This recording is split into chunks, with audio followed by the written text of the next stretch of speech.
Hungary is a country in Central Europe. Its history under this name dates to the early Middle Ages, when the Pannonian Basin was conquered by the Hungarians, a semi-nomadic people in that time.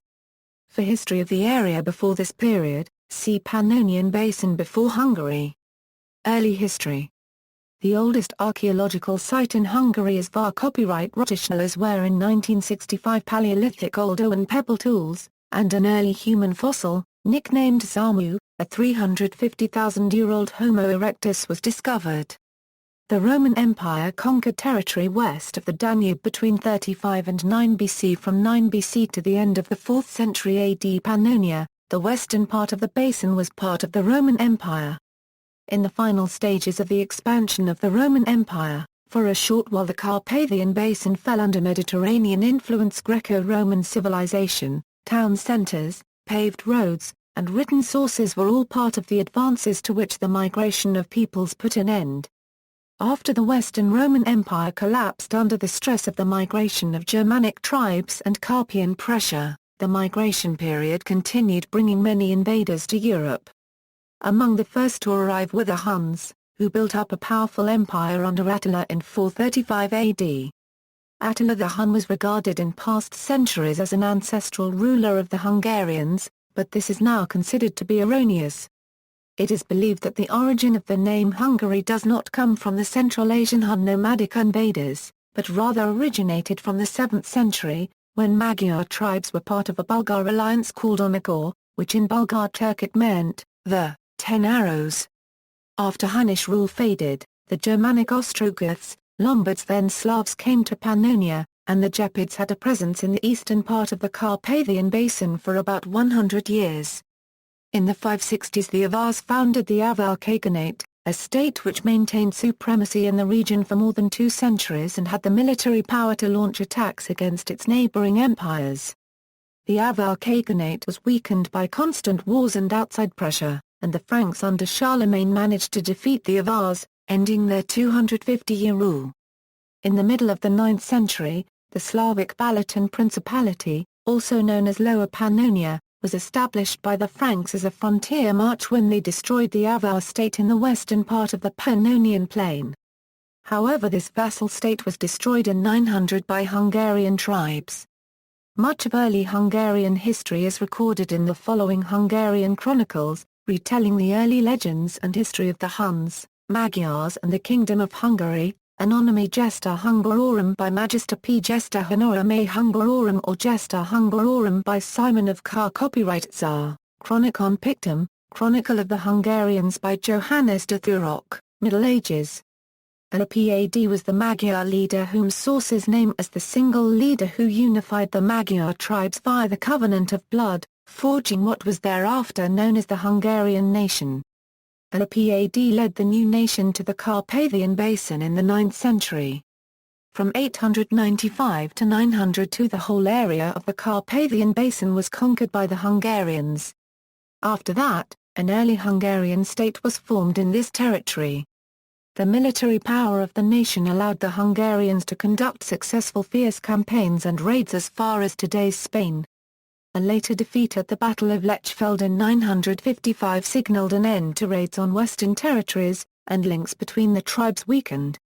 The ruling Prince Gar copyright Tsar of the Arpad dynasty, who ruled only part of the United Territory, the nominal overlord of all 7 Magyar tribes, aimed to integrate Hungary into Christian Western Europe, rebuilding the state according to the Western political and social model. He established a dynasty by naming his son Vajk as his successor. This was contrary to the then dominant tradition of the succession of the eldest surviving member of the ruling family. By ancestral right Prince Kopany, as the oldest member of the dynasty should have claimed the throne, but Gar copyright Tsar chose his firstborn son to be his successor. The fight in the chief prince's family started after Gar copyright Tsar's death, in 997. Duke Kopany took up arms, and many people in Transdanubia joined him. The rebels represented the old faith and order, ancient human rights, tribal independence and pagan belief, but Stephen won a decisive victory over his uncle Kopany, and had him executed. The Patrimonial Kingdom. Hungary was recognized as a Catholic Apostolic Kingdom under Saint Stephen I. Stephen was the son of Gar copyright Tsar and thus a descendant of Pad. Stephen was crowned with the Holy Crown of Hungary in December 1000 AD in the capital, Esztergom. The papacy confers on him the right to have the cross carried before him, with full administrative authority over bishoprics and churches. By 1006, Stephen had solidified his power, eliminating all rivals who either wanted to follow the old pagan traditions or wanted an alliance with the Eastern Christian Byzantine Empire. Then he started sweeping reforms to convert Hungary into a Western feudal state, complete with forced Christianization. Stephen established a network of 10 episcopal and 2 archiepiscopal sees, and ordered the build-up of monasteries, churches and cathedrals. In the earliest times Hungarian language was written in a runic-like script. The country switched to the Latin alphabet under Stephen. From 1000 to 1844, Latin was the official language of the country. He followed the Frankish administrative model. The whole of this land was divided into counties, each under a royal official called an Ispaen county later Farispaen. This official represented the king unregistered trademark S authority, administered its population, and collected the taxes that formed the national revenue. Each Ispaen maintained an armed force of freemen at his fortified headquarters. After the death of Croatian kings Zvonimir and upon the request of the Dowager Queen Helen, Ladislaus I decided to intervene in the conflicts emerging among the different parties of Croatian noblemen. He informed Abbot Odoresius of the Monte Cassino of the conquest of Scrivonia in a letter of 1091. However, kingship over all of Croatia would not be achieved until the reign of his successor Koloman. With the coronation of King Koloman as King of Croatia and Dalmatia in Beograd in 1102, the two kingdoms were united under one crown. The nature of the relationship varied through time. Croatia retained a large degree of internal autonomy overall, while the real power rested in the hands of the local nobility. Modern Croatian and Hungarian historiographers mostly view the relations between Kingdom of Croatia and Kingdom of Hungary from 1102 as a form of a personal union, that is that they were connected by a common king. After the Great Schism, Hungary determined itself as the easternmost bastion of Western civilization. Important members of the Arpad dynasty, bar copyright La III, he was the most powerful and wealthiest member of the dynasty. Bar copyright La disposed of annual equivalent of 23,000 kg of pure silver. It exceeded those of the French king and was double the receipts of the English crown. He rolled back the Byzantine potency in Balkan region. In 1195, Bela III had expanded the Hungarian kingdom southward and westward to Bosnia and Dalmatia, helping to break up the Byzantine Empire, and extending suzerainty over Serbia. Andrew II of Hungary. In 1211 Andrew II of Hungary granted the Berchtesgaden to the Teutonic Knights. In 1225, Andrew II expelled the Teutonic Knights from Transylvania, hence Teutonic Order had to transfer to the Baltic Sea. In 1224, Andrew issued the Diploma Andrinum which unified and ensured the special privileges of the Transylvanian Saxons. It is considered the first autonomy law in the world. He led the Fifth Crusade to the Holy Land in 1217. He set up the largest royal army in the history of crusades. The Golden Bull of 1222 was the first constitution in continental Europe. It limited the king's power. The Golden Bull the Hungarian equivalent of England unregistered trademark S Magna Carta to which every Hungarian king thereafter had to swear, had a twofold purpose: to reaffirm the rights of the smaller nobles of the old and new classes of royal servants against both the crown and the magnates, and to defend those of the whole nation against the crown by restricting the powers of the latter in certain fields and legalizing refusal to obey its unlawful unconstitutional commands. The lesser nobles also began to present Andrew with grievances, a practice that evolved into the institution of the parliament, or diet. Hungary became the first country where the parliament had supremacy over the kingship. The most important legal ideology was the doctrine of the Holy Crown. Important points of the doctrine: the sovereignty belongs to the noble Nashna, the Holy Crown. The members of the Holy Crown are the citizens of the Crown's lands. None can reach full power. the nation is sharing a portion of the political power with the ruler. Minority cannot rule over majority. Mongol attacks. In 1241–1242, the kingdom received a major blow with the Mongol invasion. After the defeat of the Hungarian army at the Battle of Moe, Bar copyright La IV of Hungary fled, and a large part of the population died in the ensuing destruction, leading later to the invitation of settlers, largely from Germany. Historians estimate that the population loss was between 20 and 50%. In the plains, between 50 and 80% of the settlements were destroyed. Only castles, strongly fortified cities and abbeys could withstand the assault. As the Mongols had no time for long sieges, their goal was to move west as soon as possible. The siege engines and the Chinese and Persian engineers that operated them for the Mongols had been left in Russia. During the Russian campaign, the Mongols drove some 40,000 Kamans, a nomadic tribe of pagan Kipchaks, west of the Carpathian Mountains. There, the Kamans appealed to King Bar copyright La IV of Hungary for protection. The Iranian Jasik people came to Hungary together with the Kamans after they were defeated by the Mongols. Kamans constituted perhaps up to 7 to 8% of the population of Hungary in the second half of the 13th century. Over the centuries they were fully assimilated into the Hungarian population, and their language disappeared, but they preserved their identity and their regional autonomy until 1876. As a consequence, after the Mongols retreated, King Bar copyright La ordered the construction of hundreds of stone castles and fortifications, to defend against a possible second Mongol invasion. The Mongols returned to Hungary in 1286, but the new-built stone castle systems and new tactics stopped them. The invading Mongol force was defeated near Pest by the royal army of Ladislaus IV of Hungary. As with later invasions, it was repelled handily, the Mongols losing much of their invading force. These castles proved to be very important later in the long struggle with the Ottoman Empire. However, the cost of building them indebted the Hungarian king to the major feudal landlords again, so the royal power reclaimed by Bar copyright La IV after his father Andrew II significantly weakened, it was once again dispersed amongst lesser nobility. The countries of the Balkan region and the territory of Russian states fell under Ottoman Mongolian rule very rapidly, due to the lack of the network of stone brick castles and fortresses in these countries. Age of elected kings. After the destructive period of interregnum, the first Angevin king, Charles I of Hungary, a descendant of the Arpad dynasty in the female line, successfully restored royal power, and defeated oligarchic rivals, the so-called Little Kings. His new fiscal, customs and monetary policies proved successful during his reign. One of the primary sources of his power was the wealth derived from the gold mines of eastern and northern Hungary. Eventually production reached the remarkable figure of 3,000 lb of gold annually, one-third of the total production of the world as then known, and 5 times as much as that of any other European state. Charles also sealed an alliance with the Polish king Casimir.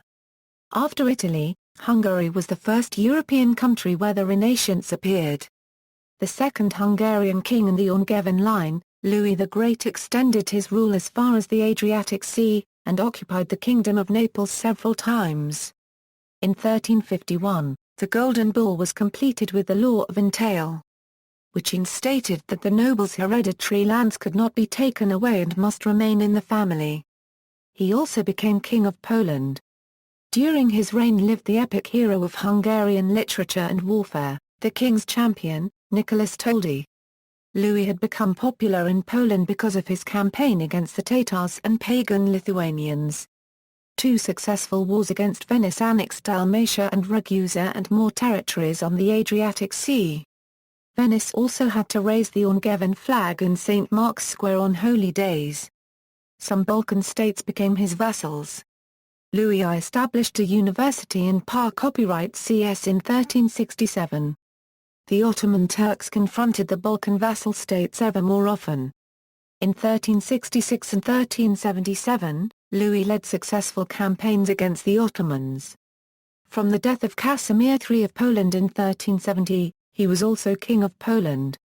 He retained his strong influence in the political life of Italian peninsula for the rest of his life. King Louis died without a male heir, and after years of anarchy the country was stabilized only when Sigismund, a prince of the Luxembourg line, succeeded to the throne by marrying the daughter of Louis the Great, Queen Mary. It was not for entirely selfless reasons that one of the leagues of barons helped him to power. Sigismund had to pay for the support of the lords by transferring a sizable part of the royal properties. For some years, the Barons' Council governed the country in the name of the Holy Crown. The king was imprisoned for a short time. The restoration of the authority of the central administration took decades. In 1404 Sigismund introduced the Placedom Regnum. According to this decree, papal bulls and messages could not be pronounced in Hungary without the consent of the king. Sigismund summoned a Council of Constance to abolish the Avignon papacy and the papal schism of the Catholic Church, which was resolved by the election of a new pope. In 1433 he even became Holy Roman Emperor. During his long reign the royal castle of Buda became probably the largest Gothic palace of the late Middle Ages. After the death of Sigismund, his son-in-law, Albert II of Germany, was titled King of Hungary. Albert II, however, died in 1439. The first Hungarian Bible translation was completed in 1439. For a half-year in 1437, there was an anti-feudal and anti-clerical peasant revolt in Transylvania which was strongly influenced by Hussite ideas. From a small noble family in Transylvania, John Hunyadi grew to become one of the country's most powerful lords, thanks to his outstanding capabilities as a mercenary commander. In 1446, the parliament elected the General John Hunyadi governor, then regent. He was a successful crusader against the Ottoman Turks, one of his greatest victories being the Siege of Belgrade in 1456. Hunyadi defended the city against the onslaught of the Ottoman Sultan Mehmed II. During the siege, Pope Calixtus III ordered the bells of every European church to be rung every day at noon, as a call for believers to pray for the defenders of the city. However, in many countries, the news of the victory arrived before the order, and the ringing of the church bells at noon was transformed into a commemoration of the victory. The popes did not withdraw the order, and Catholic churches still ring the noon bell in the Christian world to this day. Age of early absolutism. The last strong king was the Renaissance king Matthias Corvinus. Matthias was the son of John Hunyadi. Andreas Hesse set up a printing press in Buda in 1472. This was the first time in the medieval Hungarian kingdom that a member of the nobility, without dynastic ancestry and relationship, mounted the royal throne. A true Renaissance prince, a successful military leader and administrator, an outstanding linguist, a learned astrologer, and an enlightened patron of the arts and learning. Although Matthias regularly convened the Diet and expanded the lesser nobles' powers in the counties, he exercised absolute rule over Hungary by means of huge secular bureaucracy. Matthias set out to build an empire that expanded southward and northwest, while he also implemented internal reforms. The serfs, common people, considered Matthias a just ruler because he protected them from excessive demands and other abuses by the magnates. Like his father, Matthias desired to strengthen the Kingdom of Hungary to the point where it became the foremost regional power and overlord, strong enough to push back the Ottoman Empire. Towards that end he deemed necessary the conquering of large parts of the Holy Roman Empire. In 1467, Matthias and his Black Army fought against Moldavia and lost the Bau battle. In 1479, under the leadership of General Pavel Kinizai, the Hungarian army destroyed the Ottoman and Wallachian troops at the Battle of Bradfield. Army of Hungary, almost all times destroyed the enemies when Matthias was the king.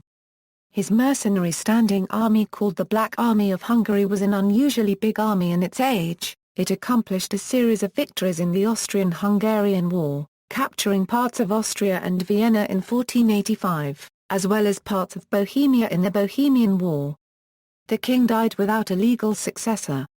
His library, the Bibliotheca Corviniana, was Europe's greatest collection of historical chronicles, philosophic and scientific works in the 15th century, and second only in size to the Vatican Library, which mainly contained religious material. His Renaissance library is a UNESCO World Heritage Site. Decline. In later Hungarian historiography, This period received particular attention, focused on looking for the reasons for the disastrous, centuries-long loss of Hungarian independence in 1526, and assigning blame to those judged guilty of responsibility for that disaster. The people concerned, at the time itself, were not necessarily aware that posterity would thus consider their acts. By the early 16th century, the Ottoman Empire, directly south of Hungary, became the second most populous state in the world, which opened the door to creation of the largest armies of the era. However, Hungarians at the time were not as acutely conscious of this threat as in retrospect they should have been. Rather, Hungarian magnates were much more focused on the threat to their privileges from a strong royal power. Not wanting another heavy-handed king, the magnates procured the accession of Vladislaus II, King of Bohemia, precisely because of his notorious weakness. He was known as King Dober ¾ or Dobzse, from his habit of accepting with that word every paper laid before him. Under his reign the central power began to experience severe financial difficulties, largely due to the enlargement of feudal lands at his expense. The magnates also dismantled administration and institute systems of the country. The country's defences declined as border guards and castle garrisons went unpaid, fortresses fell into disrepair, and initiatives to increase taxes to reinforce defences were stifled. Hungary's international role was wasted, its political stability shaken, and social progress was deadlocked. In 1514, the weakened old King Vladislaus II faced a major peasant rebellion led by Gyar Paragraph Ugydar Kubza, which was ruthlessly crushed by the nobles, led by János Szapolyai. The resulting degradation of order paved the way for Ottoman preeminence.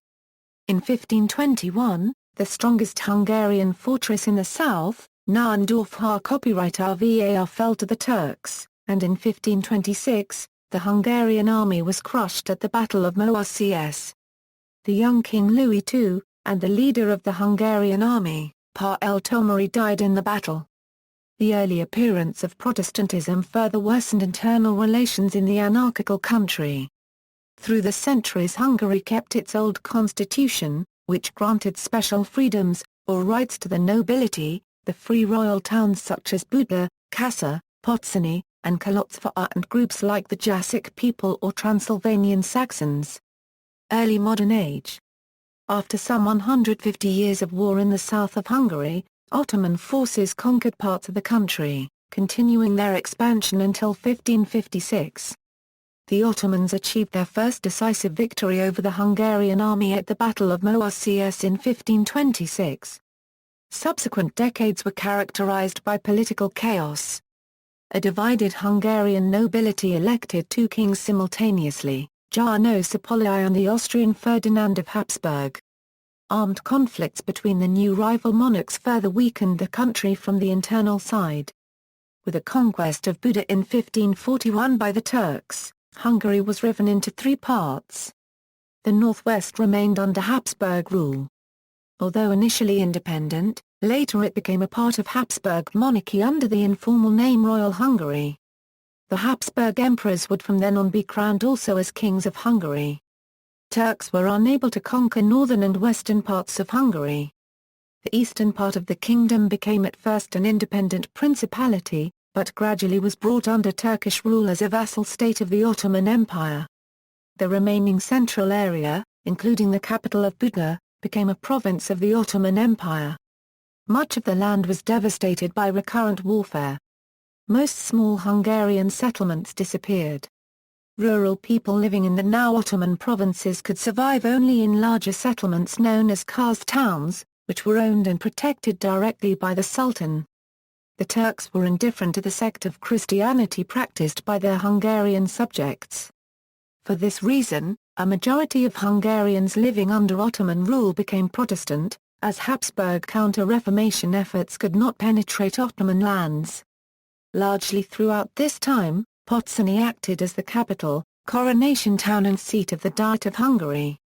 Nagyszombat acted in turn as the religious center, starting from 1541. The vast majority of the 17,000 and 19,000 Ottoman soldiers in service in the Ottoman fortresses in the territory of Hungary were Orthodox and Muslim Balkan Slavs instead of ethnic Turkish people. Southern Slavs were also acting as a Kingiz and other light troops intended for pillaging in the territory of present-day Hungary. In 1558 the Transylvanian Diet of Kadar declared free practice of both the Catholic and Lutheran religions, but prohibited Calvinism. 10 years later, in 1568, the Diet extended this freedom, declaring that, it is not allowed to anybody to intimidate anybody with captivity or expelling for his religion. 4 religions were declared as accepted religions, while Orthodox Christianity was tolerated. Hungary entered the 30 Years' War. Royal Hungary joined the Catholic side, until Transylvania joined the Protestant side. In 1686, 2 years after the unsuccessful siege of Buda, a renewed European campaign was started to enter the Hungarian capital.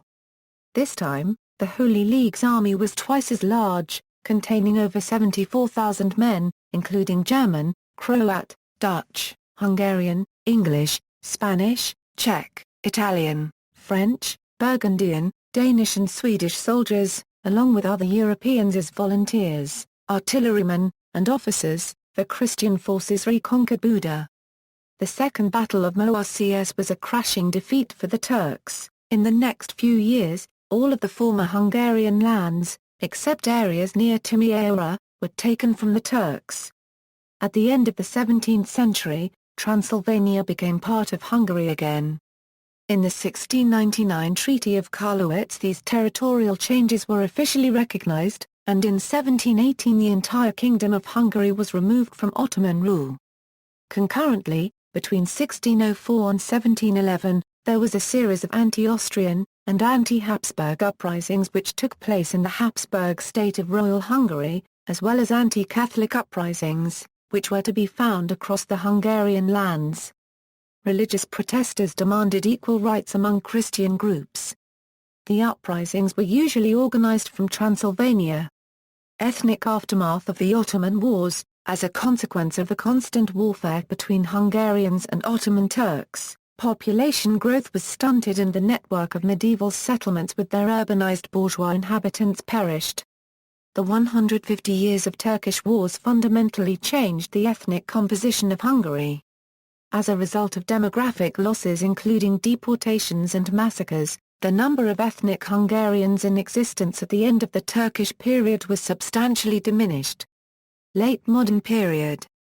There were a series of anti-Habsburg and anti-Catholic uprisings between 1604 and 1711, which with the exception of the last one took place in Royal Hungary.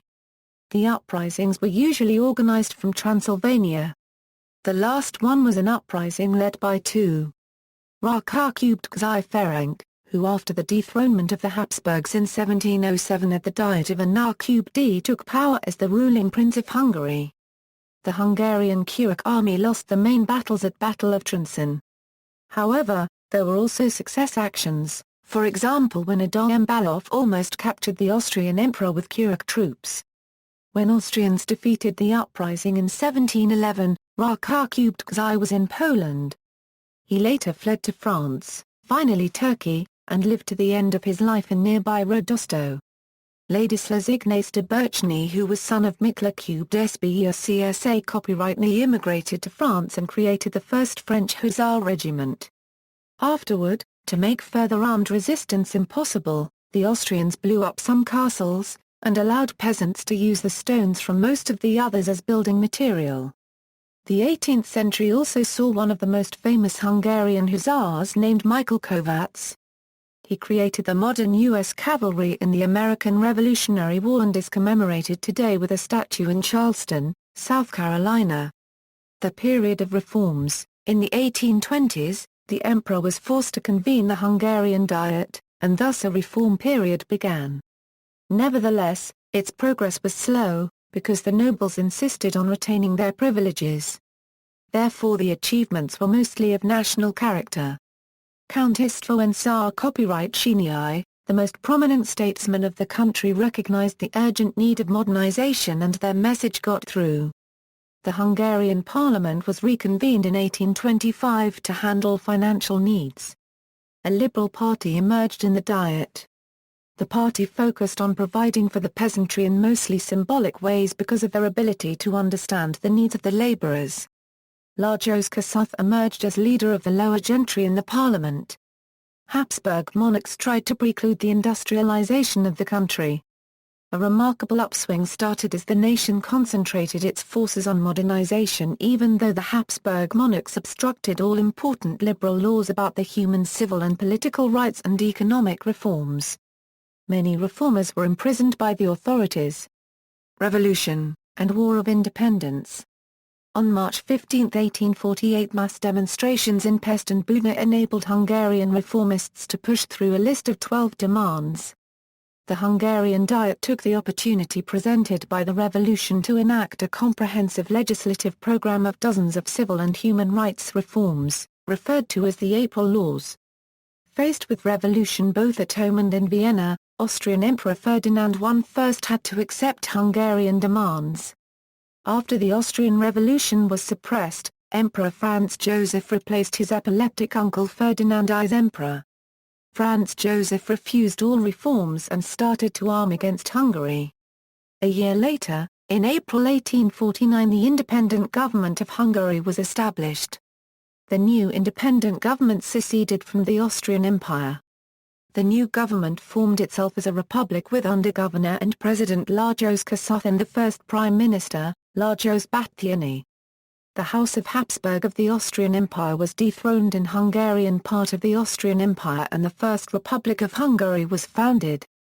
The Habsburg ruler and his advisors skillfully manipulated the Croatian, Serbian and Romanian peasantry, led by priests and officers firmly loyal to the Habsburgs, and induced them to rebel against the Hungarian government.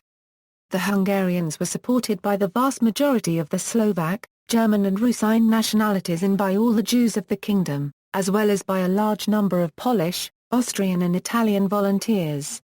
Many members of the nationalities coveted the highest positions within the Hungarian army, like General János Demjanik, an ethnic Serb who became a Hungarian national hero through his command of the 3rd Hungarian Army Corps.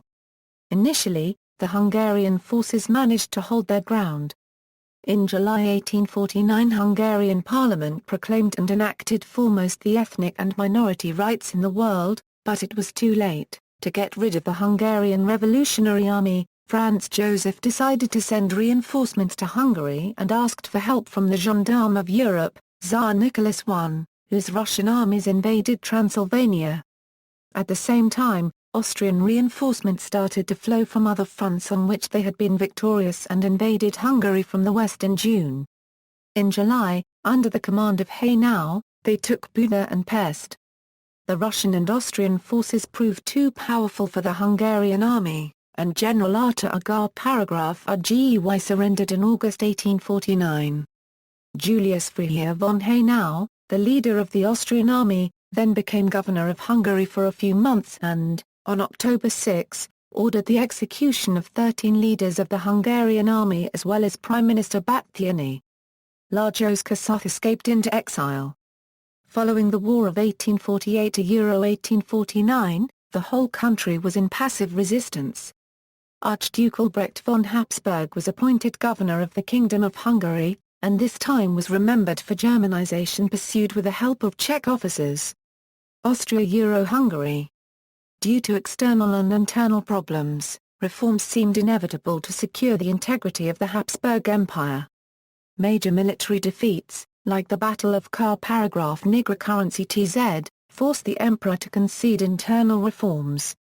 To appease Hungarian separatism, the emperor made a deal with Hungary, negotiated by Ferenc DK, called the Austro-Hungarian Compromise of 1867, by which the dual monarchy of Austria-Hungary came into existence.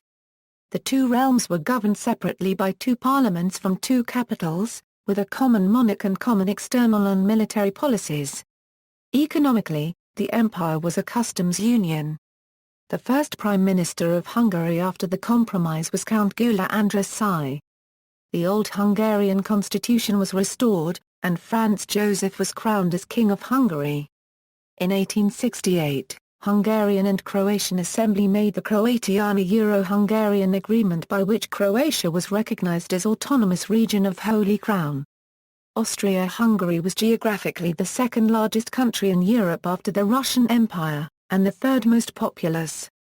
Nationalists demanded education in the Magyar language, a position that united Catholics and Protestants opposed to instruction in Latin as desired by Catholic bishops.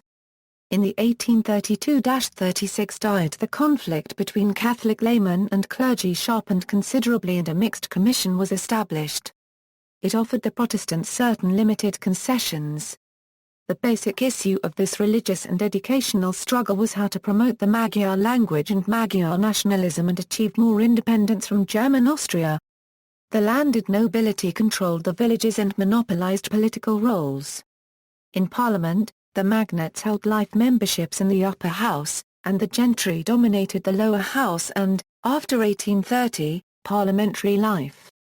The tension between crown and country remained a constant political fixture as the Compromise of 1867 enabled the Magyar nobility to run the country but left the emperor with control over foreign and military policies. Conflicts between magnates and gentry appeared regarding protection against cheap food imports, the church-state problem, and the constitutional crisis. The gentry gradually lost their power locally and rebuilt their political base more on office holding rather than land ownership. They depended more and more on the state apparatus and were reluctant to challenge it. Economy: the era witnessed economic development in the rural country. The formerly backwards Hungarian economy became relatively modern and industrialized by the turn of the 20th century, although agriculture remained dominant. In 1873, the old capital Buda and Óbuda were officially merged with a third city, Pest, thus creating the new metropolis of Budapest. The dynamic Pest grew into the country's administrative, political, economic, trade and cultural hub. Technological advancement accelerated industrialization and urbanization. The GNP per capita grew roughly 1.45% per year from 1870 to 1913. That level of growth compared very favorably to that of other European nations such as Britain, France, and Germany. The strong points of the industry were the electricity and electro-technology, telecommunication, and the transport industry. The key symbols of industrialization were the Ganzkoncern, and Tungsram works. Many of the state institutions and the modern administrative system of Hungary were established during this period. Due to various reasons like the policy of majorization and the migration of millions, the census in 1910 recorded the following distribution of population: Hungarian 54.5%, Romanian 16.1%, Slovak 10.7%, and German 10.4%. The largest religious denomination was the Roman Catholic, followed by the Calvinist, Greek Orthodox/Romanian Serbians, Ruthenians, Greek Catholic, Lutheran, and Jewish religions. In 1910, 6.37% of the population were eligible to vote in elections due to census. World War I. After the assassination in Sarajevo, the Hungarian Prime Minister, István Tisza, and his cabinet tried to avoid the breaking out of a war in Europe, but his diplomatic attempts remained unsuccessful. Austria-Hungary drafted 9 million soldiers in World War I. During the First World War, Austria-Hungary was fighting on the side of Germany, Bulgaria and Turkey. The Central Powers conquered Serbia and Romania proclaimed war. The Central Powers later conquered southern Romania and the Romanian capital Bucharest. On November 1916 Emperor Franz Joseph died, the new monarch Charles IV sympathized by pacifists. With great difficulty, the Central Powers stopped and repelled the attacks of the Russian Empire. The eastern front of the Allied powers completely collapsed. Austria-Hungary withdrew from defeated countries. On the Italian front, the Austro-Hungarian army could not make more successful progress against Italy after January 1918. Despite Great Eastern successes, Germany suffered complete defeat in the more determinant Western Front. By 1918, the economic situation had deteriorated, and uprisings in the army had become commonplace. In the capital cities, the Austrian and the Hungarian leftist liberal movements and their leader politicians supported and strengthened the separatism of ethnic minorities. Austria-Hungary signed general armistice in Padua on November 3, 1918. In October 1918, the personal union with Austria was dissolved. Between the two world wars. Hungarian People's Republic. In 1918, as a political result of German defeat on the Western Front in World War I, the Austro-Hungarian monarchy collapsed. French Entente troops landed in Greece to rearm the defeated Romania and Serbia, and the newly formed Czechoslovak state. Despite general armistice agreement, the Balkanian French army organized new campaigns against Hungary with the help of Czechoslovak, Romanian and Serbian governments. Former Prime Minister István Tisza was murdered in Budapest by a gang of soldiers during the Asta Revolution of October 1918. On October 31, 1918, the success of the Asta Revolution in Budapest brought the leftist liberal Count Mihaly Károlyi to power as Prime Minister. Károlyi was a devotee of Entente from the beginning of the war. On November 13, 1918, Charles I surrendered his powers as King of Hungary. However, he did not abdicate, a technicality that made a return to the throne possible. The First Republic was proclaimed on November 16, 1918, with Károlyi being named as president. Károlyi tried to build Hungary as the Eastern Switzerland, and persuade non-Hungarian minorities to stay loyal to the country, offering them autonomy. However, these efforts came too late. By a notion of Woodrow Wilson's pacifism, Károlyi ordered the full disarmament of the Hungarian army.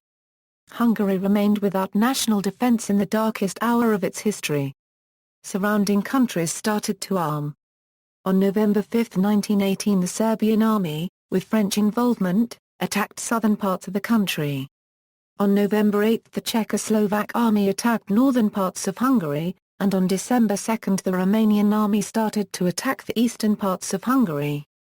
The Károlyi government made all armed associations illegal, and introduced proposals to defend the integrity of the country, but he failed to reorganize the armed forces during his governance. These measures failed to stem popular discontent, especially when the Entente powers began distributing slices of Hungary's traditional territory to Romania, Yugoslavia, and Czechoslovakia, giving priority to ethno-linguistic criteria over historical ones. French and Serbian forces occupied the southern parts of Hungary. By February 1919, the government had lost all popular support, having failed on domestic and military fronts. On March 21, after the Entente military representative demanded more and more territorial concessions from Hungary, Károlyi signed all concessions and resigned. Hungarian Soviet Republic. The Communist Party of Hungary, led by Bar copyright Lacan, allied itself with the Hungarian Social Democratic Party, came to power and proclaimed the Hungarian Soviet Republic. Social Democrats under Gárbé was the official head of government, but the Soviet Republic was de facto dominated by Bar copyright Lacan, who was in charge of foreign affairs.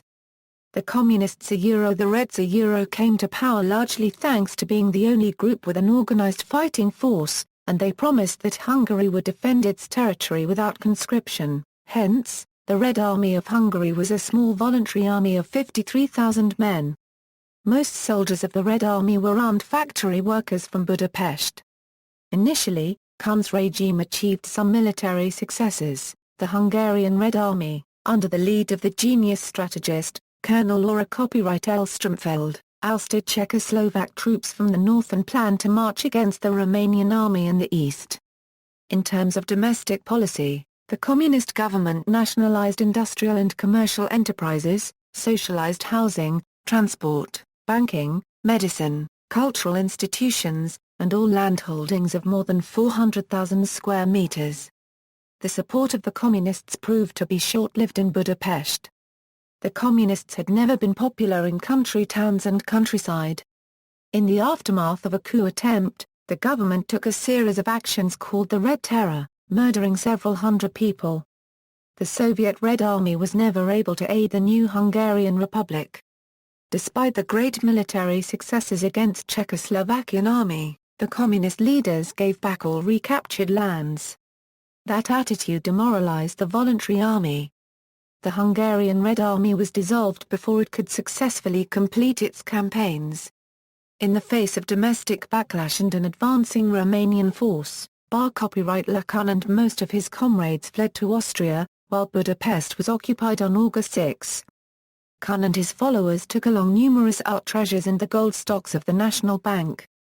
All these events, and in particular the final military defeat, led to a deep feeling of dislike among the general population against the Soviet Union and the Jews.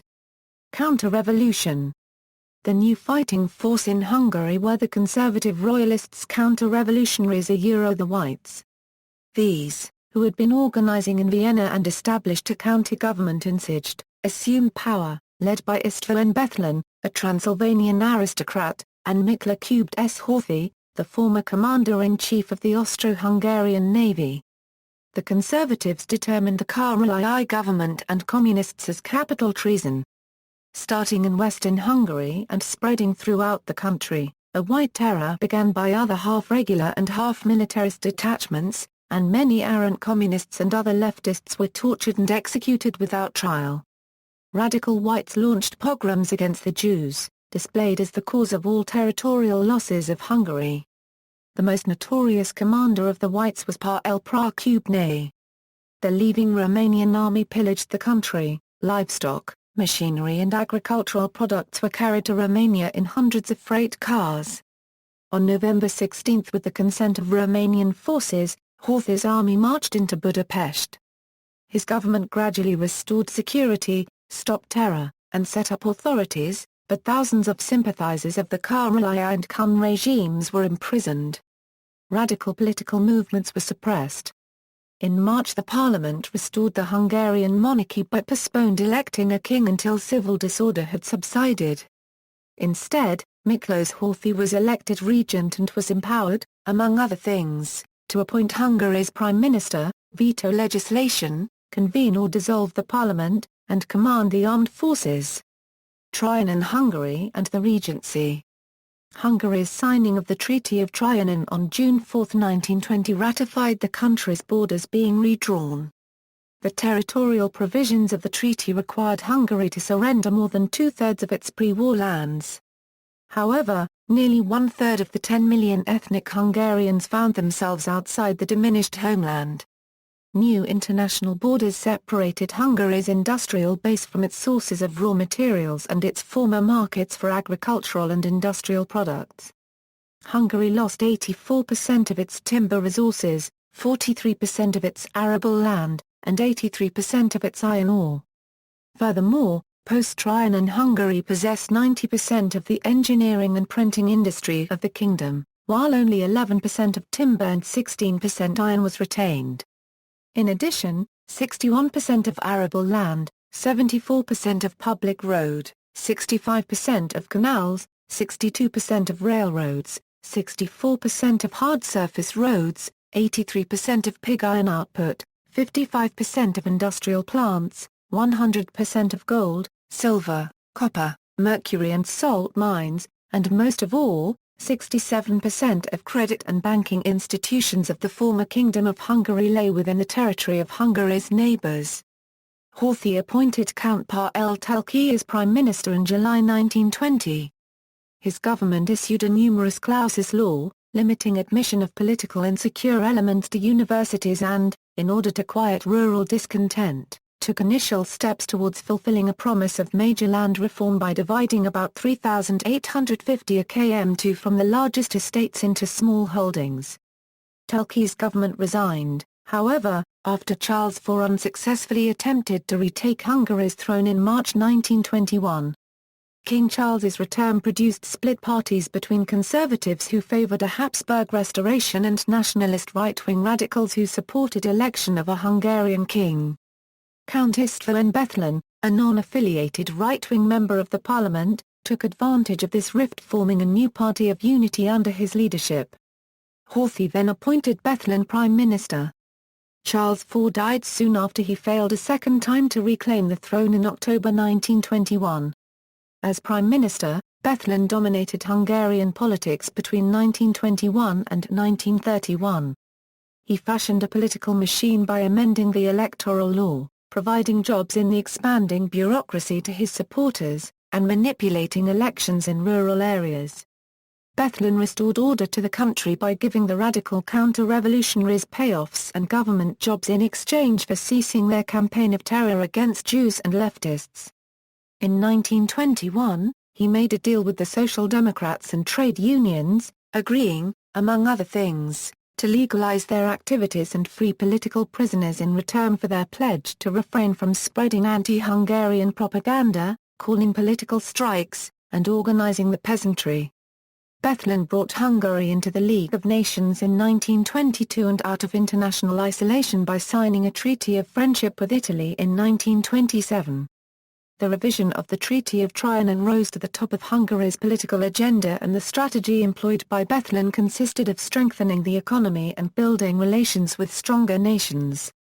Revision of the treaty had such a broad backing in Hungary that Bethlen used it, at least in part, to deflect criticism of his economic, social and political policies. The Great Depression induced a drop in the standard of living, and the political mood of the country shifted further towards the right. In 1932 Horthy appointed a new prime minister, Gyula Paragraph S, that changed the course of Hungarian policy towards closer cooperation with Germany and started an effort to majorize the few remaining ethnic minorities in Hungary. Paragraph S signed a trade agreement with Germany that drew Hungary's economy out of depression but made Hungary dependent on the German economy for both raw materials and markets. Adolf Hitler appealed to Hungarian desires for territorial revisionism, while extreme right-wing organizations, like the Arrow Cross Party, increasingly embraced extreme Nazi policies, including those relating to the suppression and victimization of Jews. The government passed the first Jewish law in 1938. The law established a quota system to limit Jewish involvement in the Hungarian economy. In 1938 became Prime Minister Bar Copyright La Imre Copyright Dy. Imre Copyright Dy's attempts to improve Hungary's diplomatic relations with the United Kingdom initially made him very unpopular with Germany and Italy. In light of Germany's Anschluss of Austria in March, he realized that he could not afford to alienate Germany and Italy for long. In the autumn of 1938 his foreign policy became very much pro-German and pro-Italian. Intent on amassing a base of power in Hungarian right-wing politics, Imre Copyright Dy began to suppress political rivals, so the increasingly influential Arrow Cross Party was harassed, and eventually banned by Imre Copyright Dy's administration.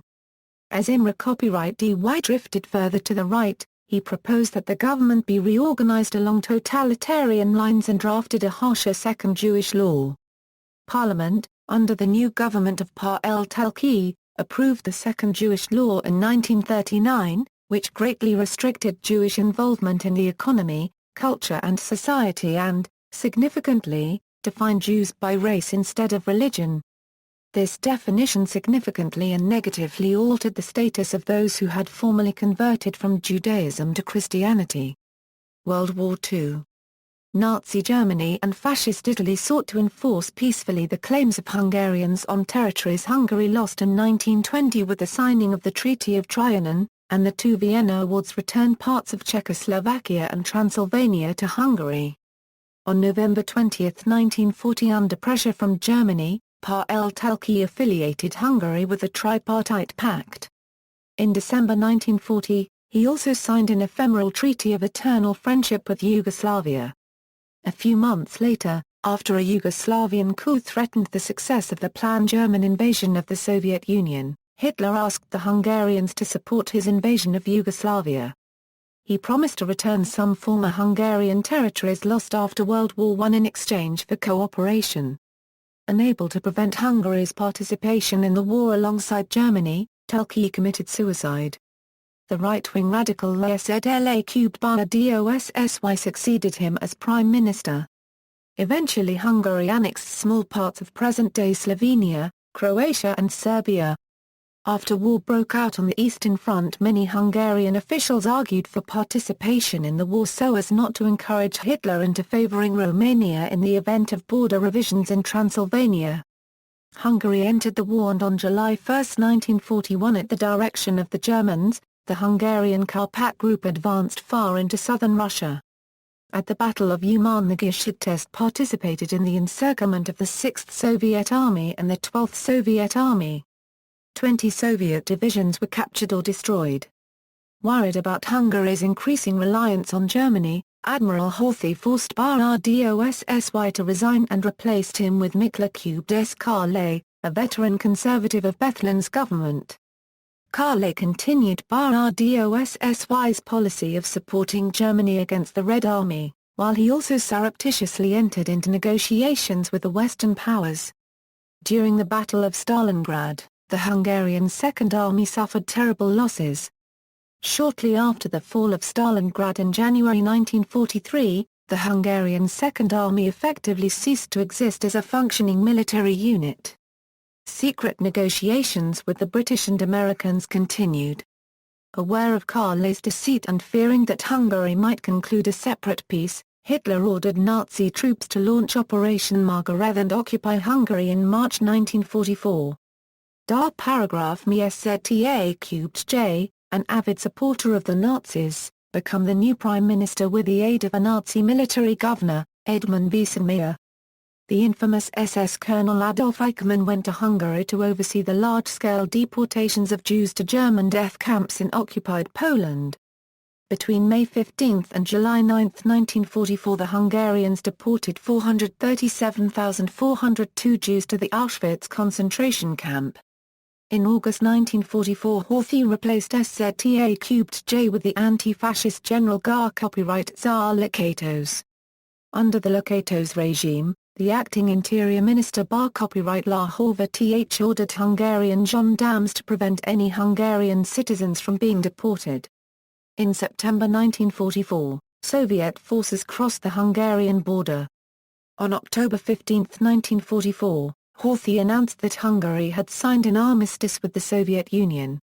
The Hungarian army ignored the armistice.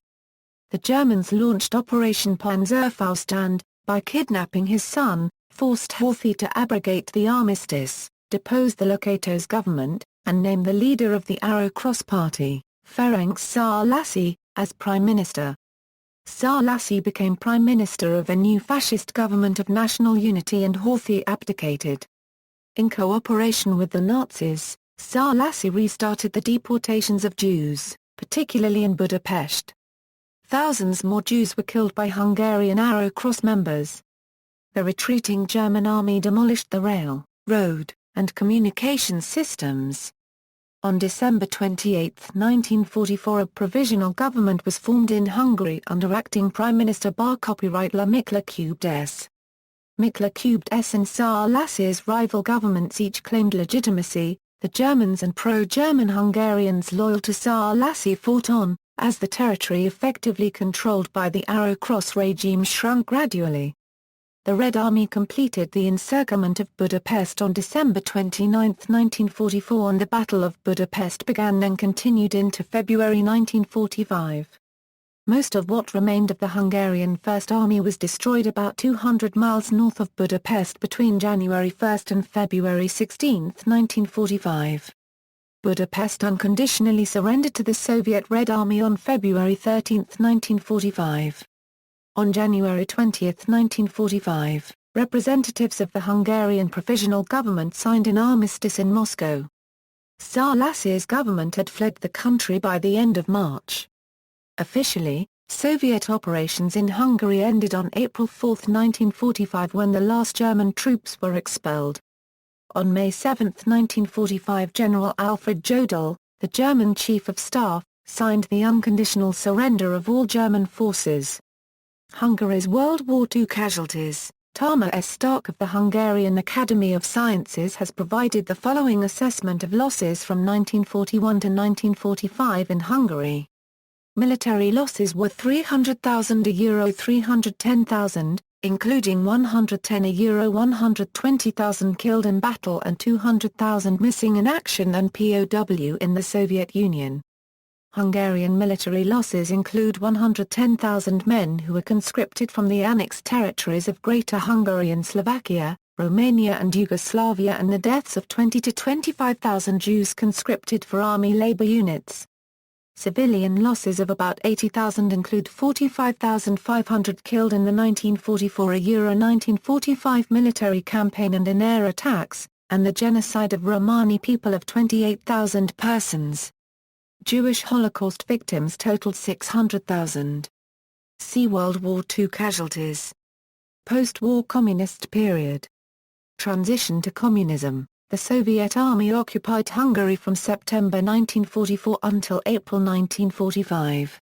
The Siege of Budapest lasted almost 2 months, from December 1944 to February 1945, and the city suffered widespread destruction, including all the Danube bridges, which were blown up by the Germans in an effort to slow the Soviet advance. By signing the Peace Treaty of Paris, Hungary again lost all the territories that it had gained between 1938 and 1941. Neither the Western Allies nor the Soviet Union supported any change in Hungary's pre-1938 borders, which was the primary motive behind the Hungarian involvement in the war. The Soviet Union itself annexed Subcarpathia, which is today part of Ukraine. The Treaty of Peace with Hungary, signed on February 10, 1947, declared that the decisions of the Vienna Award of November 2, 1938, are declared null and void, and Hungarian boundaries were fixed along the former frontiers as they existed on January 1, 1938, except a minor loss of territory on the Czechoslovakian border. Many of the communist leaders of 1919 returned from Moscow. The first major violation of civil rights was suffered by the ethnic German minority, half of which were deported to Germany in 1946–1948, although the great majority of them did not support Germany and were not members of any pro-Nazi movement. There was a forced exchange of population between Hungary and Czechoslovakia, which involved about 70,000 Hungarians living in Slovakia and somewhat smaller numbers of ethnic Slovaks living in the territory of Hungary. Unlike the Germans, these people were allowed to carry some of their property with them. The Soviets originally planned for a piecemeal introduction of the communist regime in Hungary, therefore when they set up a provisional government in Debrecen on December 21, 1944, they were careful to include representatives of several moderate parties. Following the demands of the Western Allies for a democratic election, the Soviets authorized the only essentially free election in Eastern Europe in November 1945 in Hungary. This was also the first election held in Hungary on the basis of universal franchise.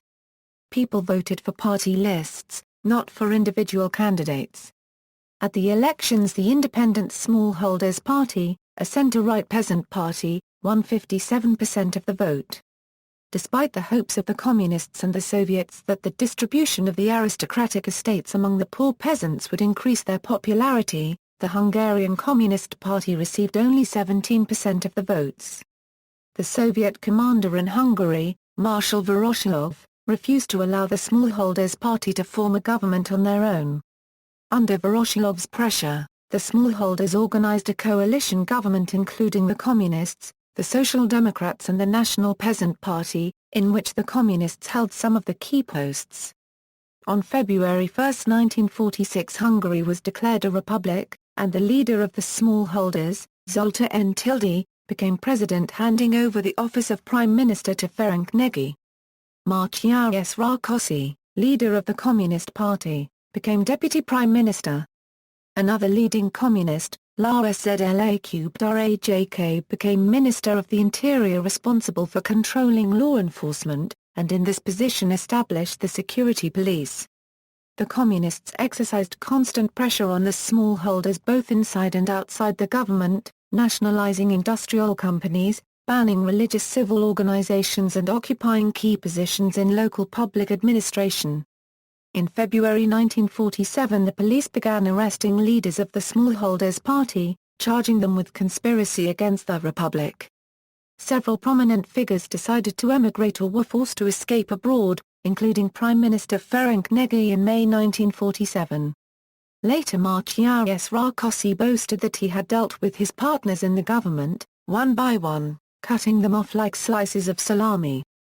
At the next parliamentary election in August 1947, the Communists committed widespread election fraud with absentee ballots, but even so, they only managed to increase their share from 17% to 24% in parliament.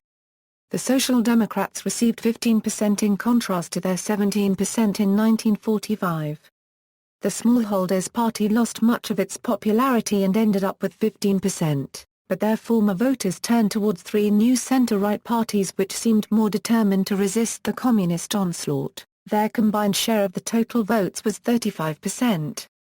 Faced with their second failure at the polls, the communists changed tactics, and, under new orders from Moscow, decided to eschew democratic facades and speed up the communist takeover. In June 1948 the Social Democratic Party was forced to merge with the Communist Party, creating the Hungarian Working People's Party, which was dominated by the Communists. Anti-communist leaders of the Social Democrats, such as Károly Pár or Anna copyright Thly, were forced into exile or excluded from the party.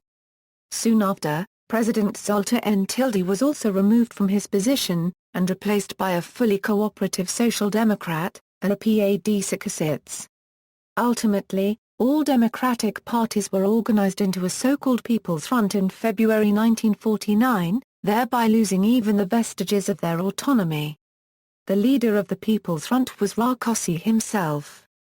Opposition parties were simply declared illegal and their leaders arrested or forced into exile. On August 18, 1949 the parliament passed the new constitution of Hungary modelled after the 1936 constitution of the Soviet Union. The name of the country changed to the People's Republic of Hungary, the country of the workers and peasants, where every authority is held by the working people. Socialism was declared as the main goal of the nation. A new coat of arms was adopted with communist symbols, such the red star, hammer and sickle. Stalinist era, Mátyás Rákosi, who as a chief secretary of the Hungarian Working People's Party was de facto the leader of Hungary, possessed practically unlimited power and demanded complete obedience from fellow members of the party, including his two most trusted colleagues, Ernő Gerő and Mihaly Farkas. All three of them returned to Hungary from Moscow, where they spent long years and had close ties to high-ranking Soviet leaders there. Their main rivals in the party were the Hungarian Communists who led the illegal party during the war in Hungary, and were considerably more popular within party ranks. Their most influential leader, László Kadar, who was Minister of Foreign Affairs at the time, was arrested in May 1949. He was accused of rather surreal crimes, such as spying for Western imperialist powers and for Yugoslavia. At his trial in September 1949 he made a forced confession to be an agent of Mikhail Kubit's Horthy, Leon Trotsky, Josip Broz Tito and Western imperialism. He also admitted that he had taken part in a murder plot against Mátyás Rákosi and Ernő Gerő. Rajk was found guilty and executed. In the next 3 years, other leaders of the party deemed untrustworthy, like former Social Democrats or other Hungarian illegal communists such as János Kadar, were also arrested and imprisoned on trumped-up charges. The showcase trial of Rajk is considered the beginning of the worst period of the Rákosi dictatorship. Mátyás Rákosi now attempted to impose totalitarian rule on Hungary. The centrally orchestrated personality cult focused on him and Joseph Stalin soon reached unprecedented proportions. Rákosi's images and busts were everywhere, all public speakers were required to glorify his wisdom and leadership. In the meantime, the secret police, led through Gábor copyright by Rákosi himself, mercilessly persecuted all class enemies and enemies of the people. An estimated 2,000 people were executed and over 100,000 were imprisoned. Some 44,000 ended up in forced labor camps, where many died due to horrible work conditions, poor food and practically no medical care. Another 15,000 people, mostly former aristocrats, industrialists, military generals and other upper-class people were deported from the capital and other cities to countryside villages where they were forced to do hard agricultural labor. These policies were opposed by some members of the Hungarian Working People's Party and around 200,000 were expelled by Rákosi from the organization. Nationalization of the economy. By 1950, the state controlled most of the economy, as all large and mid-sized industrial companies, plants, mines, banks of all kinds as well as all companies of retail and foreign trade were nationalized without any compensation. Slavishly following Soviet economic policies, Rákosi declared that Hungary would become a country of iron and steel, even though Hungary lacked iron ore completely. The forced development of heavy industry served military purposes. It was meant to be preparation for the impending World War III against Western imperialism. A disproportionate amount of the country's resources were spent on building whole industrial cities and plants from scratch, while much of the country was still in ruins since the war. Traditional strengths of Hungary, such as the agricultural and textile industries, were neglected. Large agricultural latifundia were divided and distributed among poor peasants already in 1945. In agriculture, the government tried to force independent peasants to enter cooperatives in which they would become merely paid laborers, but many of them stubbornly resisted. The government retaliated with ever higher requirements of compulsory food quotas imposed on peasants' produce. Rich peasants, called kulaks in Russians, were declared class enemies and suffered all sorts of discrimination, including imprisonment and loss of property. With them, some of the most able farmers were removed from production. The declining agricultural output led to a constant scarcity of food, especially meat. Rákosi rapidly expanded the education system in Hungary. This was an attempt to replace the educated class of the past by what Rákosi called a new working intelligentsia. In addition to effects such as better education for the poor, more opportunities for working-class children and increased literacy in general, this measure also included the dissemination of communist ideology in schools and universities. Also, as part of an effort to separate the church from the state, practically all religious schools were taken into state ownership, and religious instruction was denounced as retrograde propaganda and was gradually eliminated from schools.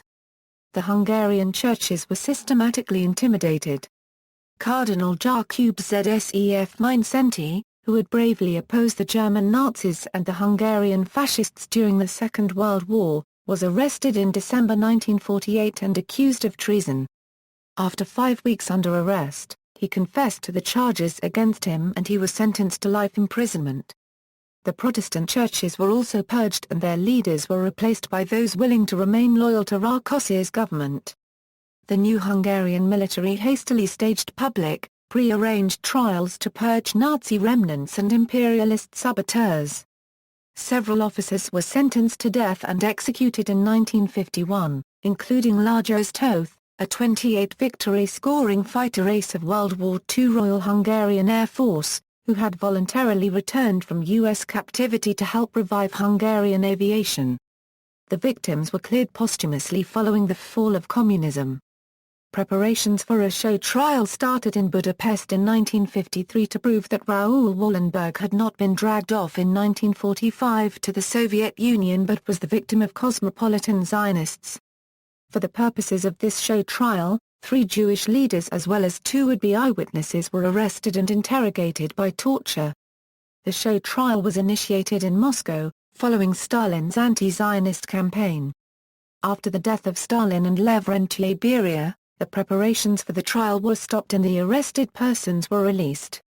Rivalry between communist leaders, Rákosi's priorities for the economy was developing military industry, heavy industry and providing the Soviet Union with war compensation. Improving standard of living was not important, for this reason the people of Hungary saw living standards fall. Although his government became increasingly unpopular, he had a firm grip on power until Stalin died on March 5, 1953 when a confused power struggle began in Moscow. Some of the Soviet leaders perceived the unpopularity of the Hungarian regime and ordered Rákosi to give up his position as prime minister in favor of another former communist in exile in Moscow, Imregi, who was Rákosi's chief opponent in the party. Rákosi, however, retained his position as General Secretary of the Hungarian Working People's Party and over the next 3 years the two men became involved in a bitter struggle for power. As Hungary's new Prime Minister, Imregi slightly relaxed state control over the economy and the mass media and encouraged public discussion on political and economic reform. In order to improve the general supply, he increased the production and distribution of consumer goods and reduced the tax and quota burdens of the peasants. Nagy also closed forced labor camps, released most of the political prisoners, the communists were allowed back into party ranks, and reined in the secret police, whose hated head, Garbopar Copywriter, was convicted and imprisoned in 1954. All these rather moderate reforms earned him widespread popularity in the country, especially among the peasantry and the left-wing intellectuals. Following a turn in Moscow, where Mongol, Nagy's primary patron, lost the power struggle against Khrushchev, Martyrs Rákosi started a counterattack on Nagy. On March 9, 1955, the Central Committee of the Hungarian Working People's Party condemned Nagy for rightist deviation. Hungarian newspapers joined the attacks and Nagy was accused of being responsible for the country's economic problems, and on April 18 he was dismissed from his post by a unanimous vote of the National Assembly. Soon after, Nagy was even excluded from the party and temporarily retired from politics. Rákosi once again became the unchallenged leader of Hungary. Rákosi's second reign, however, did not last long. His power was undermined by a speech made by Nikita Khrushchev in February 1956, in which he denounced the policies of Joseph Stalin and his followers in Eastern Europe, especially the attacks on Yugoslavia and the cult of personality. On July 18, 1956, visiting Soviet leaders removed Rákosi from all his positions and he boarded a plane bound for the Soviet Union, never to return to Hungary. But the Soviets made a major mistake by the appointment of his close friend and ally, Ernest Gira, as his successor, who was equally unpopular and shared responsibility for most of Rákosi's crimes. The fall of Rákosi was followed by a flurry of reform agitation both inside and outside the party. Rajk and his fellow victims of the showcase trial of 1949 were cleared of all charges, and on October 6, 1956, the party authorized a reburial, which was attended by tens of thousands of people and became a silent demonstration against the crimes of the regime. On October 13 it was announced that Nagy had been reinstated as a member of the party. 1956 Revolution. On October 23, 1956, a peaceful student demonstration in Budapest produced a list of 16 demands for reform and greater political freedom. As the students attempted to broadcast these demands, police made some arrests and tried to disperse the crowd with tear gas. When the students attempted to free those arrested, the police opened fire on the crowd, setting off a chain of events which led to the Hungarian Revolution. That night, commissioned officers and soldiers joined the students on the streets of Budapest. Stalin's statue was brought down and the protesters chanted "Russians go home, away with Gira, and long live Nagy." The Central Committee of the Hungarian Working People's Party responded to these developments by requesting Soviet military intervention and deciding that Nagy should become head of a new government. Soviet tanks entered Budapest at 2 a.m. on October 24. On October 25 Soviet tanks opened fire on protesters in Parliament Square. One journalist at the scene saw 12 dead bodies and estimated that 170 had been wounded. Shocked by these events, the Central Committee of the Hungarian Working People's Party forced Ernest Gira to resign from office and replaced him with János Kadar. Nagy now went on Radio Kossuth and announced he had taken over the leadership of the government as chairman of the Council of Ministers.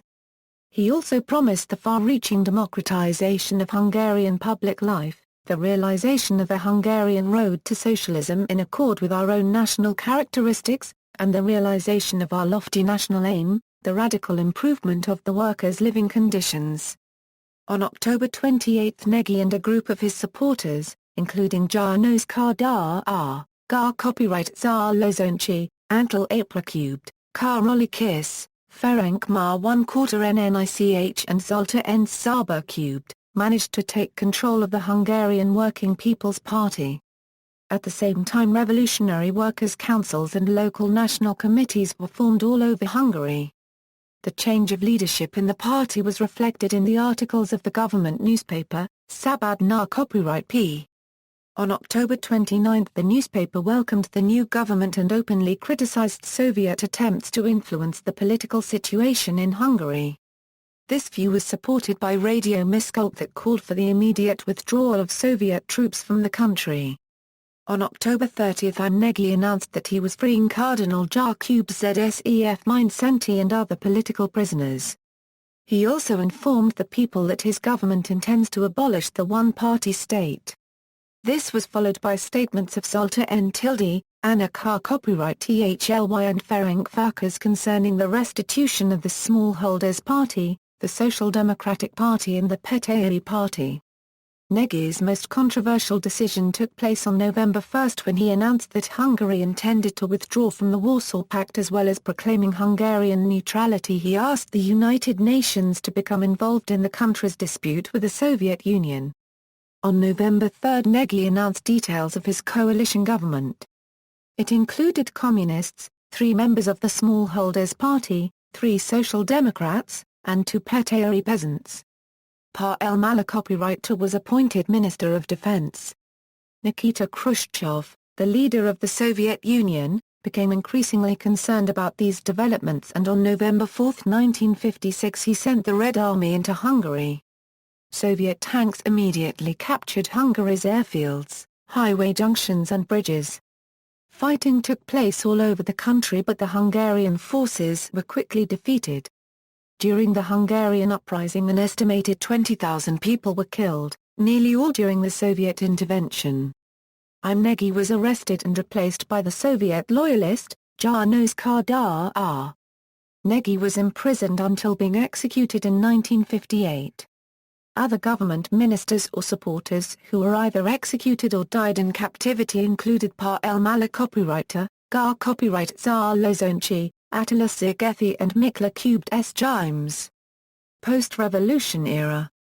Once he was in power, János Kadar led an attack against revolutionaries. 21,600 mavericks were imprisoned, 13,000 interned, and 400 killed.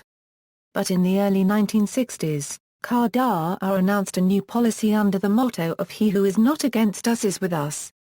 He declared a general amnesty, gradually curbed some of the excesses of the secret police, and introduced a relatively liberal cultural and economic course aimed at overcoming the post-1956 hostility towards him and his regime. In 1966, the Central Committee approved the new economic mechanism, through which it sought to rebuild the economy, increase productivity, make Hungary more competitive in world markets, and create prosperity to ensure political stability. Over the next 2 decades of relative domestic quiet, Kadar's government responded alternately to pressures for minor political and economic reforms as well as to counter-pressures from reform opponents. By the early 1980s, it had achieved some lasting economic reforms and limited political liberalization and pursued a foreign policy which encouraged more trade with the West. Nevertheless, the new economic mechanism led to mounting foreign debt, incurred to shore up unprofitable industries. Hungary's transition to a Western-style democracy was one of the smoothest among the former Soviet bloc. By late 1988, activists within the party and bureaucracy and Budapest-based intellectuals were increasing pressure for change. Some of these became reform socialists, while others began movements which were to develop into parties. Young liberals formed the Federation of Young Democrats. A core from the so-called democratic opposition formed the Alliance of Free Democrats, and the national opposition established the Hungarian Democratic Forum. Civic activism intensified to a level not seen since the 1956 revolution. And of communism. In 1988, Kadar was replaced as General Secretary of the Communist Party, and Reform Communist leader Jan Pozsgai was admitted to the Politburo. In 1989, the parliament adopted a democracy package, which included trade union pluralism, freedom of association, assembly, and the press, a new electoral law, and in October 1989 a radical revision of the constitution, among others. Since then, Hungary has reformed its economy and increased its connections with Western Europe, becoming a member of the European Union in 2004. A Central Committee plenum in February 1989 endorsed in principle the multi-party political system and the characterization of the October 1956 revolution as a popular uprising, in the words of Pozsgai, whose reform movement had been gathering strength as Communist Party membership declined dramatically.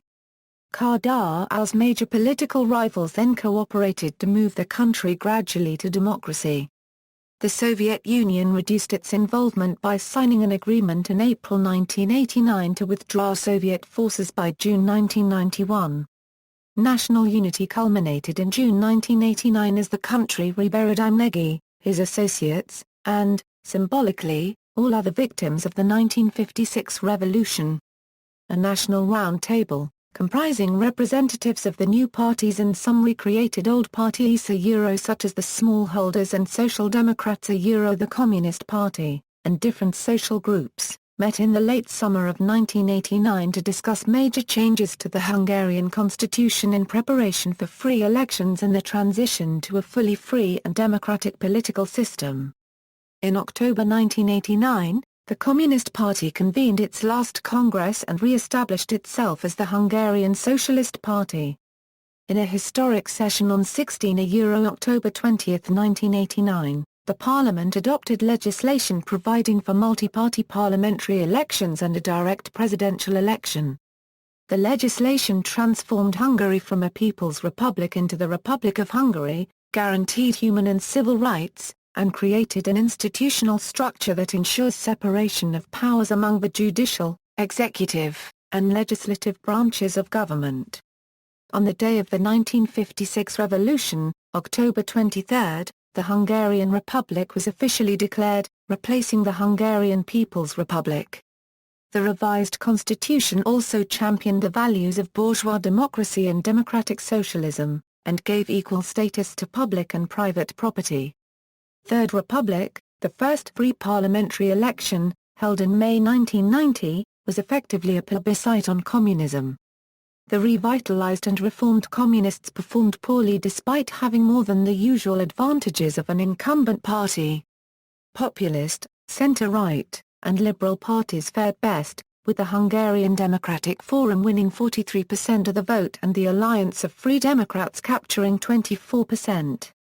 Under Prime Minister Jakub Zsef the MDF formed a center-right coalition government with the Independent Smallholders Party and the Christian Democratic People's Party to command a 60% majority in the parliament.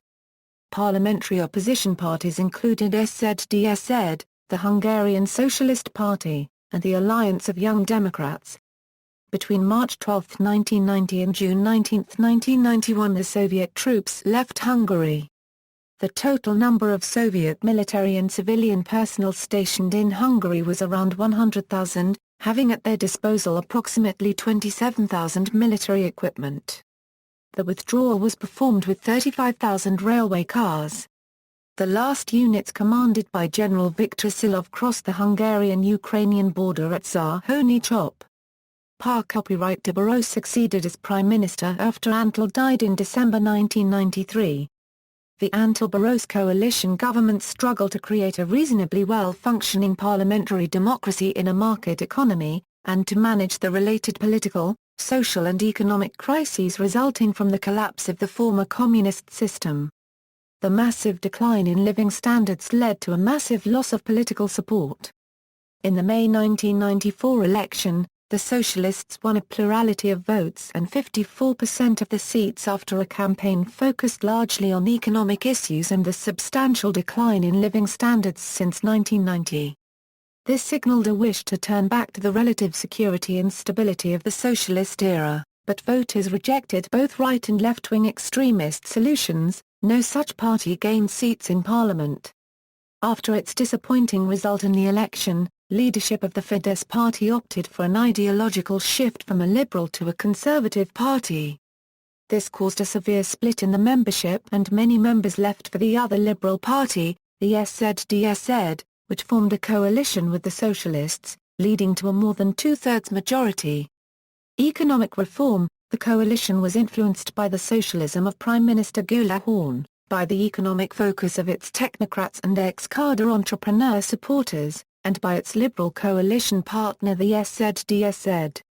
Facing the threat of state bankruptcy, Horn initiated economic reforms and aggressive privatization of state enterprises to multinational companies in return for expectations of investment. The Socialist Liberal government adopted a fiscal austerity program, the Bokros Package in 1995, which had dramatic consequences on social stability and quality of life. The government introduced post-secondary tuition fees, partially privatized state services, but supported science both directly and indirectly, through the private sector. The government pursued a foreign policy of integration with Euro-Atlantic institutions and reconciliation with neighboring countries. Critics argued that the policies of the ruling coalition were more right-wing than those of the previous right-wing government had been.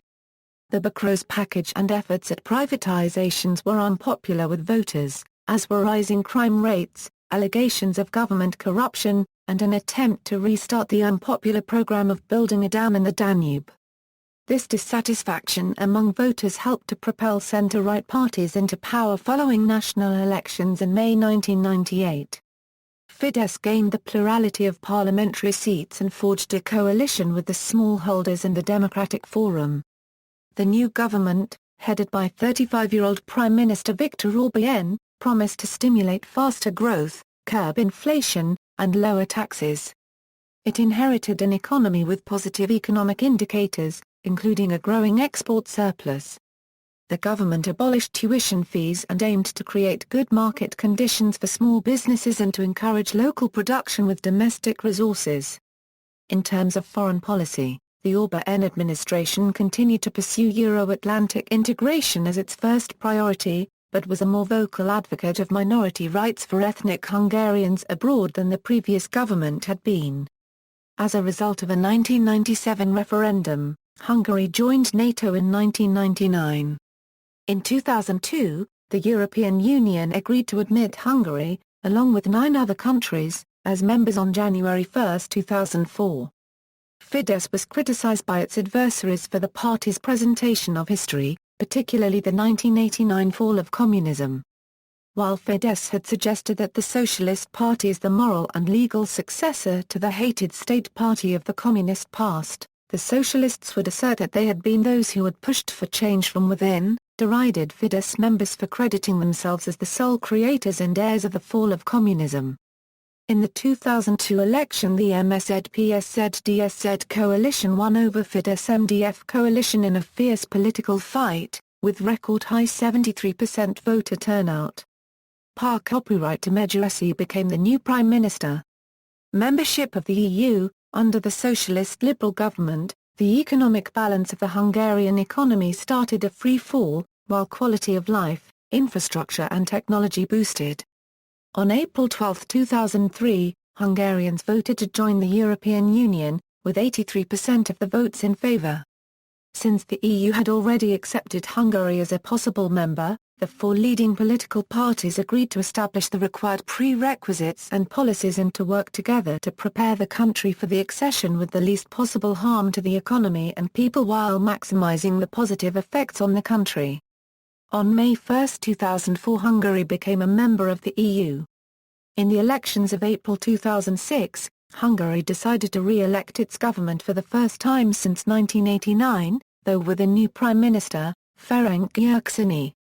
The left-wing strengthened its position, with the coalition of the Social Democrats and the Liberals reaching 54% of the vote and gaining 210 seats as opposed to the previous 198. The parties of the former term won parliamentary seats again.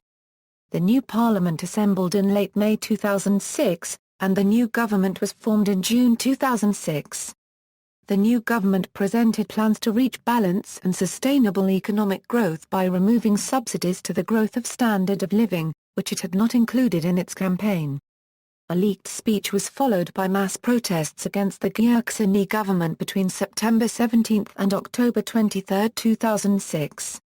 It was the first sustained protest in Hungary since 1989. From 2007, when increased inflation caused by tax increases decreased the standard of living, a complete restructuring of the state administration, energy sector, relation towards private economy, health sector and welfare supports took place. Members of affected professional unions described the measures as lacking discussion and uncompromising. The country joined Schengenaria at the end of 2007. In 2008, the coalition broke up over the disagreement whether the insurance side of the health sector should be state-owned and therefore decided in policies by the state or by private companies. This conflict was followed by a successful public referendum, initiated by Fidesz, calling for the elimination of university tuition fees, direct payments at visitations of doctors by insured patients, and daily fees at hospital by insured patients. This effectively stopped the restructuring of healthcare, while it remained completely publicly owned. Because of this, the Liberals left the coalition and since then the Socialists governed from minority. The 2008 financial crisis caused further budgetary constraints. After Gyurcsány's resignation, the Socialists put forward a government of experts under Gordon Bajai in March 2009, which would only make essential macroeconomic decisions. In the first round of the 2010 spring general elections, the right-wing Fidesz received 2.704 million votes, that is the votes of 33.69% of the 8.026 million eligible voters or 52.73% of the 5.128 million actual voters for party lists, which resulted in more than two-thirds of the seats in parliament. Fidesz took 263 seats, the Socialists 59, radical, far-right nationalist Jobbik 47, and the newly founded Lietmāsa Politika 16, with one seat taken by an independent. In the autumn municipal elections, Fidesz achieved a majority in almost all local and mayoral elections, winning the traditional strongholds of the liberal parties.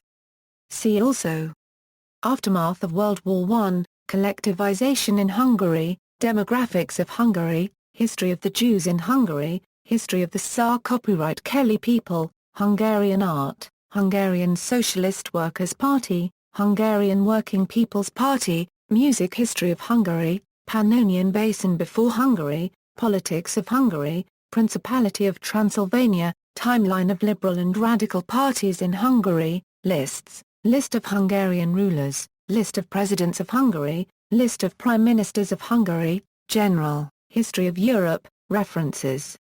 Further reading, Cartledge, Brian. The Will to Survive, A History of Hungary. Excerpt and text search, Frucht, Richard. Encyclopedia of Eastern Europe, From the Congress of Vienna to the Fall of Communism online edition, Owench, Jar Paragraph RGK, and Kim Trainer. A History of Modern Hungary, 1867 to 1994 online edition, Hannock, Peter A. L. A History of Hungary, Contra, La SZLA cubed. A History of Hungary. Excerpt and text search, Lendvay, Paul.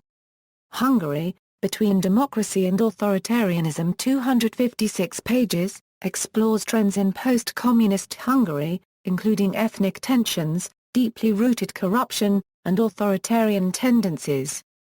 Molnar, Mikla Kubdes, and Anna Magyar. A Concise History of Hungary. Excerpt and text search, Siner, Dennis. History of Hungary, Sugar, Peter F. A History of Hungary, External links, History of Hungary, Primary documents, Hungarian maps and shields, Hungarian history, borders in the region between 1000 and 1995, Encyclopaedia Humana Hungarica, Imis Saga. Hungarian prehistory from the beginnings to King Saint Stephen. The Basil-Linmi kings of the Arpad dynasty after Saint Stephen, Night kings of the Anjo and Sigismund age in Hungary, Pannonian Renaissance. The Hunyadis in the Jagelo age, Cross and Crescent of the Turkish age in Hungary. The English translations of volumes 6 to 9 are in preparation.